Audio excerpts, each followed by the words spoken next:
সবাই বলে কোনো ধর্মই খারাপ কথা বলে না, ইসলাম একই কথা বলে। কেন তার সমস্ত পৃথিবী তৈরি করতে 6 দিন লাগলো? আপনি 9 মাস পরে জন্মাবেন। এতগুলো মানুষ দোজখে যাবে? তিনি অবাক হচ্ছেন, এতগুলো মানুষ কিভাবে দোজখে যাবে।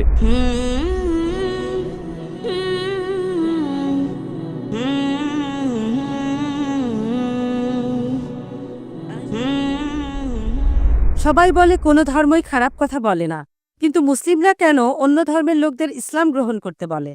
বোন, আপনি বললেন সব ধর্মে ভালো সব কথা থাকে, কিন্তু মুসলিমরা আমাকে ইসলাম গ্রহণ করতে বলে কেন?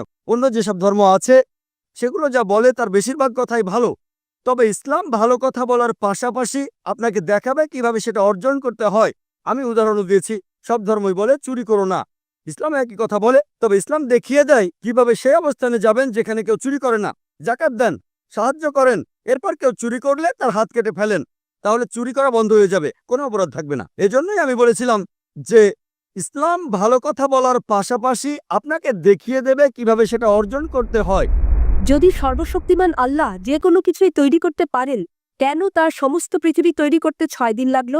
বোন প্রশ্ন করলেন যে আল্লাহ যদি যে কোনো কিছু সৃষ্টি করতে পারেন তাহলে কেন 6 দিন সময় নিলেন। বোন, আল্লাহ যদি চাইতেন একদিনে সৃষ্টি করতে পারতেন, তখন আপনি বলতেন যে কেন একদিনে তৈরি করেছেন, 6 দিনে কেন নয়? কারণ আল্লাহ 6 দিনে এটাই বানাতে চেয়েছেন। কোরআন বলে যে আল্লাহ যা ইচ্ছে করেন তাই সৃষ্টি করতে পারেন।